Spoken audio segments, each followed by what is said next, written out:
नमस्कार दोस्तों। अपने मानसिक, भावनात्मक, शारीरिक और फाइनेंशियल डेस्टिनी पर इमीडिएट कंट्रोल कैसे करें? लोग बदलाव के लिए स्ट्रगल करते हैं और उन्हें अपने बुरे व्यवहार या आदतों के पीछे का कारण नहीं पता होता है। इसके बाद वह किसी के व्यवहार को अनकॉन्शियस आदत के बजाय कॉन्शियस बनाने के लिए कई प्रूवन स्ट्रैटेजीज पर चर्चा करते हैं। हम अपने मानसिक, इमोशनल, फिजिकल या फाइनेंशियल डेस्टिनी को कैसे इंस्टेंट कंट्रोल कर सकते हैं? लोग बदलाव को लेकर संघर्ष करते हैं और उन्हें अपने बुरे व्यवहार या आदतों के पीछे के कारण पता ही नहीं है। वो बहुत सी साबित की गई स्ट्रैटेजीज के बारे में बताते हैं कि कैसे किसी के व्यवहार को कॉन्शियस बनाया जा सकता है। एक लिमिटेड पैटर्न को दूर करने से उपलब्धि की अनंत संभावनाएं की तरफ बढ़ा जा सकता है। अपना स्टैंडर्ड बढ़ाना, ये शुड को मस्ट में बदलना है, यानी करना चाहिए को करना ही पड़ेगा से शुरू होता है। जब आप अपना स्टैंडर्ड बढ़ाते हैं और शुड को मस्ट में बदलते हैं, तो ये एक ऐसा बदलाव है जो आप अपने लिए करते हैं। उन सभी चीजों को लिखे जो आप स्वीकार और बर्दाश्त नहीं करेंगे, और वो सब भी लिखे जो आप बनना चाहते हैं। तब आप अपने जीवन की क्वालिटी के ऊपर कंट्रोल करने के लिए अपने आप को अंदर से बदल रहे होते हैं। अपने लिमिटेड विश्वास को बदलें। आपको ये जानने की जरूरत है कि आप असल में अपने लक्ष्य तक पहुंच सकते हैं। आपको अपने बिलीफ सिस्टम पर नियंत्रण करना होगा। आप अपने ड्रीम्स की तरफ अपने एक्शंस को बदल सकते हैं। जैसे बहुत से लोग खुद के सीमित विश्वास पर संघर्ष करते हैं, या जब उनको पता लगता है कि उनका ये सीमित विश्वास उनकी जिंदगी में सुधार नहीं कर रहा है, तब वो अपनी जिंदगी में बदलाव के लिए इंस्टेंट स्टेप्स लेते हैं। आपके पास भी ये मौका है कि आप अपनी जिंदगी को एक्स्ट्रॉर्डिनरी बना सकते हैं। अपनी स्ट्रैटेजी को बदले। अपनी स्ट्रैटेजी को बदलने के लिए बेस्ट पर काम करें। क्या काम करता है, ये देखने के लिए पीछे जाइए। रॉबिन्स का कहना है, सफलता क्लूज छोड़ती है। इसके लिए स्क्रैच से देखें कि गलतियां कहां हो रही हैं। दूसरों की सीख से सीखें, उनकी लर्निंग्स पर लेवरेज करें। इससे आपका समय बचता है और आपको उन तरीकों या रास्ते का पता चलता है जो वास्तव में काम करते हैं। आपको किस तरह की मास्टरी की जरूरत है? Emotional mastery. जो कुछ भी हम कर रहे हैं उसे महसूस करने के रास्ते को बदलें। Physical mastery. आपकी खुद की सेहत ठीक होनी चाहिए ताकि आप अपने सपनों का आनंद ले सके। Relationship mastery. आप अकेले रहना और सब कुछ खुद करना नहीं चाहोगे। Financial mastery. आपको गेम प्लान की जरूरत है। Time mastery. अपने दुश्मन के बजाय अपने सपोर्टर को समय दे। फैसले हमारे जीवन में बहुत मेजर रोल प्ले करते हैं। ये हमारे फैसले ही हैं जो हमें कुछ बनाते हैं, या ये भी बताते हैं कि हमारी जिंदगी में एक अच्छा फैसला कितना महत्वपूर्ण है। इसीलिए अच्छे या सही फैसले लेने के लिए हमें ज्यादा से ज्यादा फैसले लेने चाहिए, क्योंकि उनसे सीखने का यही तरीका है। बेहतर निर्णय लेने के लिए ज्यादा से ज्यादा निर्णय लें। ये करना जरूरी है क्योंकि रेपिटिशन से आपकी स्किल्स बढ़ेगी। अगर आप सच में तय करते हैं तो आप कुछ भी कर सकते हैं, बस कमिट करने की जरूरत है। 3 फैसले जो आपकी डेस्टिनी नियंत्रण करते हैं। नंबर 1, आपका फैसला कि किस चीज पर फोकस करना है। नंबर 2, आपका फैसला कि आपके लिए कौन सी चीज मायने रखती है। नंबर 3, आपका फैसला कि ऐसा क्या करना जिससे मनचाहा रिजल्ट्स मिल सके। वह बल जो आपके जीवन को आकार देता है, उस इमोशन को पहचाने जो हमें एम्पावर करता है। हम जो कुछ भी करते हैं वो या तो दर्द से बचने के लिए या तो खुशी को पाने के लिए होता है। बहुत सारे लोगों को कुछ पाने से ज्यादा कुछ खोने का डर होता है। सक्सेस का सीक्रेट दर्द या खुशी नहीं है, बल्कि ये है कि आप दर्द या खुशी को कैसे उपयोग करते हैं।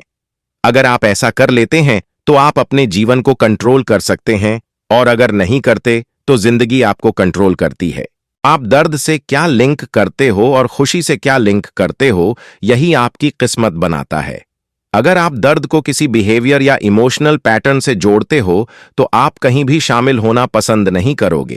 अगर आप बाहरी किसी बात से स्ट्रेस्ड रहते हैं तो दर्द उन बाहरी चीजों की वजह से नहीं है, बल्कि आप खुद कैसे सोच रहे हैं, इससे फर्क पड़ता है। और यही आपके पास पावर है कि आप किसी भी मोमेंट में उस सोच को हटा सकते हैं। ये वास्तविक दर्द नहीं है जो हमें परेशान करता है, बल्कि उस दर्द होने की सोच का डर है जो हमें परेशान करता है। ये वास्तविक खुशी भी नहीं है जो हमें ड्राइव करती है, लेकिन हमारा विश्वास और हमारी भावना इस बात पर एक्शन लेते हैं कि कैसे आपको खुशी मिलती है। Belief system. पहला, अपने बिलीफ सिस्टम को सीमित करना और दूसरा, अपने बिलीफ सिस्टम को सशक्त करना। हमें अपने लिमिटेड बिलीफ सिस्टम को हटाने के लिए पुराने बिलीफ सिस्टम को दर्द के साथ एसोसिएट करना होगा, ताकि हम खुद के दिमाग को कन्विंस कर सके कि अगर हम पुराने बिलीफ सिस्टम पर अटके रहेंगे तो हम कभी भी बढ़ नहीं पाएंगे और ना ही इंप्रूव कर पाएंगे। इसलिए अगर मुझे ग्रो और इंप्रूव करना है तो आगे बढ़ना पड़ेगा और पुराने बिलीफ सिस्टम को पीछे ही छोड़ना पड़ेगा। विश्वास एक ऐसी शक्ति है जो आपको क्रिएट और डिस्ट्रॉय दोनों कर सकती है। हमें खुद को यह रियलाइज कराना होगा कि हमारा बिलीफ सिस्टम हमें बीमार कर सकती है और स्वस्थ भी कर सकती है। इससे हमारे इम्यून सिस्टम पर भी इफेक्ट होता है और ये हमें एक्शन लेने में भी मदद करती है। ग्लोबल बिलीफ हमारे जीवन में हर चीज को आइडेंटिफाई करती है, जैसे लोग, काम, समय, पैसा और खुद का जीवन। अगर हम इसको स्वीकार कर लेते हैं तो हमारा बिलीफ हमारे नर्वस सिस्टम के लिए कमांड बन जाता है और ये पावर रखता है कि ये हमारे वर्तमान और भविष्य को एक्सपैंड या डिस्ट्रॉय कर सके। परिवर्तन एक पल में हो सकता है। जब हम बदलाव को अपनाते हैं तो उस बदलाव को एक लंबे समय के लिए बनाए रखना मुश्किल होता है। इसलिए बदलाव को लंबे समय तक मेंटेन करने के लिए अपने नर्वस सिस्टम को बार बार ट्रेन करते रहना चाहिए। उदाहरण के लिए, मैं सिगरेट काफी पी रहा हूं और बस एक दिन सिगरेट नहीं पीना आसान है, लेकिन कभी सिगरेट ना पीना यह मुश्किल है। इसलिए खुद को ट्रेन करने के लिए कंट्रोल करना है। सारे बदलाव एक पल में होते हैं, लेकिन बात सिर्फ इतनी सी है कि हम उस समय तक खुद को बदलने का इंतजार करते हैं जब तक कुछ बड़ा नहीं हो जाता है। लोगों को लगता है कि बदलाव में बहुत समय लगता है, क्योंकि बहुत से लोग इसे अपनी विल पावर से बार बार कोशिश करते हैं और फेल हो जाते हैं। हमारे कल्चर में बिलीफ सिस्टम है जो हमें खुद के अंदर छुपी क्षमताओं को इस्तेमाल करने से रोकता है। हर समय हम एक सिग्निफिकेंट अमाउंट का दर्द और आनंद का अनुभव करते हैं। हमारा मस्तिष्क उसके कारण का खोज करता है और नर्वस सिस्टम में रिकॉर्ड कर लेता है, ताकि भविष्य में क्या करना है इसका हम बेहतर निर्णय ले सके। जिंदगी में सब कुछ कैसे बदलता है। स्टेप 1, ये तय करना कि आप असल में क्या चाहते हैं और उसे पाने से आपको क्या रोकता है। स्टेप 2, लेवरेज करना। अभी खुद को नहीं बदलने का दर्द और अभी खुद को बदलने के आनंद समझे। बदलाव हमेशा से ही क्षमता से नहीं, बल्कि प्रेरणा से आता है। स्टेप 3, अपने लिमिटिंग पैटर्न को इंटरप्ट करना। हम हमेशा वही चीज नहीं कर सकते और वही इनएप्रोप्रिएट पैटर्न का पालन नहीं कर सकते, तो हमें इन चीजों को इंटरप्ट करने के लिए कुछ क्रेजी करना होगा, जैसे उतनी चॉकलेट खाए जब तक आप उससे बोर ना हो जाए, और जब आप उदास महसूस करें तो जोर जोर से गाना गाइए। स्टेप 4, एक नया एम्पावरिंग ऑल्टरनेटिव को क्रिएट करना। अगर आपके पास ऑल्टरनेटिव नहीं है तो आपका बदलाव सिर्फ अस्थायी ही होगा। स्टेप 5, नए पैटर्न की कंडीशनिंग करें जब तक वो कंसिस्टेंट ना हो जाए। आपका दिमाग आपको इस चीज में आपको डिफरेंस नहीं बता सकता कि आपने क्या इमेजिन किया है और क्या आपने एक्चुअल में एक्सपीरियंस किया है। स्टेप 6, टेस्ट करें। आप जो हकीकत में चाहते हैं उसे कैसे प्राप्त करें।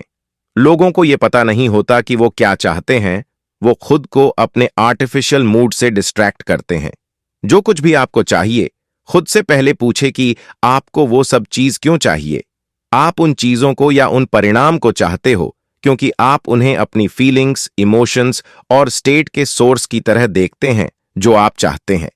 बुरे और अच्छे एक्शंस हमारी क्षमता पर नहीं, बल्कि हमारी स्टेट ऑफ माइंड, बॉडी पर निर्भर करती है। आपका व्यवहार आपकी क्षमता का परिणाम नहीं होता, बल्कि उस पल में आपका मन कैसा है इस बात पर निर्भर करता है। अपना हर इमोशन, जो भी आपने कभी भी महसूस किया हो, वो फिजियोलॉजी से लिंक होता है, जैसे posture, breathing, movement and facial expression. Movements के पैटर्न्स क्रिएट करे जो आत्मविश्वास, ताकत, फ्लेक्सिबिलिटी, व्यक्तिगत शक्ति की भावना और फन क्रिएट करता है। इमोशन का मेजर पार्ट मोशन से क्रिएट होता है और बॉडी आपके इमोशंस लीड करती है। अगर आप अपने जीवन की क्वालिटी को बदलना चाहते हैं तो आपको अपने हैबिचुअल क्वेश्चंस बदलने चाहिए। सफल लोग ज्यादा बेहतर सवाल पूछते हैं और इसीलिए उनको उस सवाल का बेहतर जवाब ही मिलता है। क्वालिटी क्वेश्चंस ही क्वालिटी लाइफ को क्रिएट करती है। अगर अपने दिमाग से कोई भयानक टेरिबल सवाल पूछते हैं, जैसे मैं कभी क्यों सफल नहीं बन सकता, वो आपको कुछ भी बना के जवाब देगा, जैसे क्योंकि आप स्टूपिड है। वो सवाल जो आप कभी नहीं पूछेंगे वो ही आपकी डेस्टिनी को बदलता है। प्रॉब्लम को सॉल्व करने वाले सवाल। 1. इस प्रॉब्लम के बारे में ग्रेट बात क्या है? 2. क्या अभी तक परफेक्ट नहीं है? 3. मैं जैसा चाहता हूं वैसा बनने के लिए मैं क्या करने को तैयार हूं? 4. मैं जैसा चाहता हूं वैसा बनने के लिए क्या नहीं करने को तैयार हूं? 5. मैं जैसा चाहता हूं वैसा बनने के लिए क्या मैं उस प्रक्रिया को एंजॉय करने के लिए तैयार हूं? खुद से रोज सवाल पूछे जब आप सुबह में तैयार होते हैं। 1. मैं अभी अपनी जिंदगी में किस चीज को लेकर खुश हूं? 2. मैं अभी जीवन में किस चीज के लिए एक्साइटेड हूं? 3. मैं अपने जीवन में किस चीज के लिए प्राउड फील करता हूं? 4. मैं अपनी जिंदगी में किस चीज के लिए ग्रेटफुल हूं? 5. मैं अभी अपने जीवन में सबसे ज्यादा क्या एंजॉय करता हूं? 6. मैं अभी अपने जीवन में किस चीज के लिए कमिटेड हूं? 7. कौन मुझे पसंद है और कौन मुझसे प्यार करता है? आपके शब्द आपकी पावर है। जो शब्द आप हमेशा उपयोग करते हैं वो इस चीज को अफेक्ट करता है कि आप खुद से कैसे कम्युनिकेट करते हो और क्या अनुभव करते हैं। जो शब्द हम अपने एक्सपीरियंस से अटैच करते हैं वो हमारा अनुभव बन जाता है। किसी दूसरे की शब्दावली को इस्तेमाल करने से आप उनके इमोशनल पैटर्न्स को भी स्वीकार कर लेते हैं। शब्द हमारे अहंकार और दिल को नुकसान पहुंचा सकते हैं। नए शब्दों को चुन करके हम अपने भावनात्मक अनुभव को तुरंत बदल सकते हैं, जो हमारी भावनाओं का वर्णन करता है। हम में से कई लोगों को ये एहसास नहीं होता है कि हम जो शब्द का उपयोग करने के आदी हो जाते हैं वो हमको और हमारे अनुभव को भी प्रभावित करते हैं। उदाहरण के लिए, अगर आप नफरत शब्द का प्रयोग करने की आदत को विकसित करते हैं, जैसे आप अपने बालों को, अपनी नौकरी को नफरत करना जैसे शब्दों से बेहतर है कि ये उपयोग करना कि मैं कोई और चीज पसंद करता हूं का प्रयोग करें। ट्रांसफॉर्मेशनल शब्दावली का उपयोग करने से हमारे भावनात्मक अनुभव भी ट्रांसफॉर्म हो जाते हैं।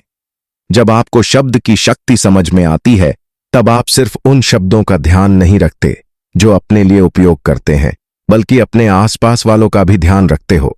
मेटाफोर्स की शक्ति। चरित्र, लक्षण, संकेत। मेटाफोर क्या है?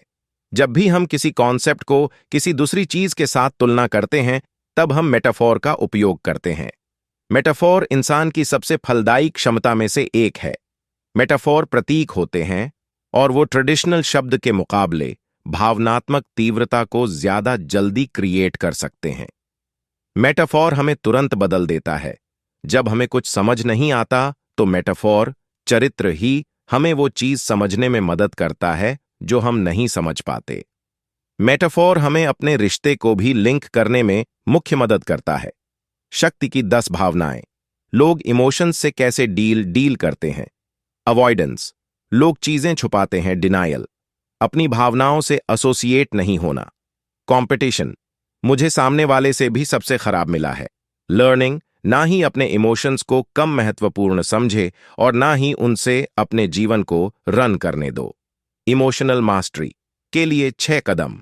आप असल में क्या महसूस कर रहे हैं उसे पहचानें। अपने इमोशंस को एक्नॉलेज करना और अप्रिशिएट करना, ये जानकर कि लोग आपको सपोर्ट करते हैं।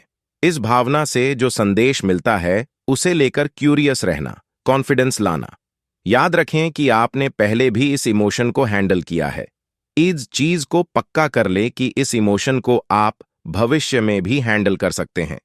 एक्साइटेड रहना और एक्शन लेना, एक आकर्षक भविष्य बनाना। बड़े लक्ष्य बड़ी प्रेरणा प्रोड्यूस करते हैं। आप आलसी नहीं हो, बस आपके पास गोल्स छोटे हैं। इनविजिबल से विजिबल में टर्न करने के लिए पहला स्टेप गोल सेटिंग है। यही सफल जीवन की फाउंडेशन है। सभी गोल सेटिंग को पूरा करने के लिए तुरंत कंसिस्टेंट एक्शन और प्लान में बदलना चाहिए। जिस दिशा में हम जा रहे हैं वो व्यक्तिगत परिणाम से ज्यादा महत्वपूर्ण है।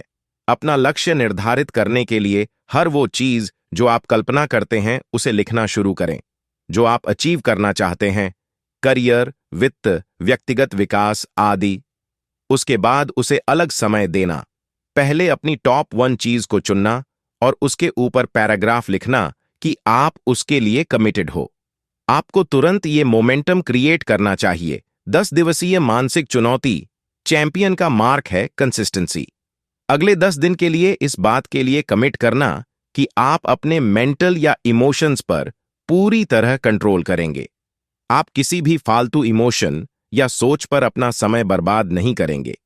प्रॉब्लम्स को इग्नोर न करें, बस बेहतर मेंटल या इमोशनल स्टेट पाने के लिए सॉल्यूशंस पर काम करें। अपने जीवन में प्रॉब्लम पर 10% से ज्यादा समय खर्च नहीं करना चाहिए, जबकि 90% आपका समय सॉल्यूशंस पर होना चाहिए। अगर आप 10 दिन इस चैलेंज को लेने के लिए तैयार हैं, तो मेरा मानना है कि आप अपना 100% समय समाधान पर कर रहे हो, ना कि समस्या पर। आपका मास्टर सिस्टम जब लोग हमसे बेहतर करते हैं, और ये इसलिए होता है क्योंकि उनके पास बेहतर तरीके हैं इस चीज को इवैल्यूएट करने के लिए कि वो चीज उनके लिए क्या मायने रखती है और उसके लिए उन्हें क्या करना चाहिए। आपका व्यक्तिगत कंपास सभी डिसीजन मेकिंग का मतलब है क्लैरिफिकेशन को महत्व देना। इवेंट्स पर्सन की वैल्यूज को शिफ्ट कर सकता है। इस बात की क्लैरिटी होना जरूरी है कि हमारे जीवन के लिए सबसे ज्यादा महत्वपूर्ण क्या है, और फैसला करना कि चाहे जो कुछ भी हो जाए, हमको इन वैल्यूज को जिंदा रखना है। अगर आप निर्णय लेने में संघर्ष कर रहे हैं, तो ये शायद आपके अनक्लियर वैल्यूज का परिणाम है। अगर आप खुश नहीं हैं, तो यहां उत्तर है, लोग मानते हैं कि उनको अच्छा महसूस करने के लिए क्या करना चाहिए, लेकिन सच ये है कि ऐसा कुछ नहीं जिसको होने की जरूरत है जिससे आप खुश हो सकते हैं। अगर आप अपनी खुशी को ऐसी चीज पर रखेंगे जिसको आप कंट्रोल नहीं कर सकते, तब आप हमेशा दर्द महसूस करोगे। रूल्स हमारे दिमाग के लिए शॉर्टकट है। हम में से ज्यादातर लोग अच्छा महसूस करवाने के बजाय बुरा फील करवाने के तरीके ज्यादा क्रिएट करते हैं।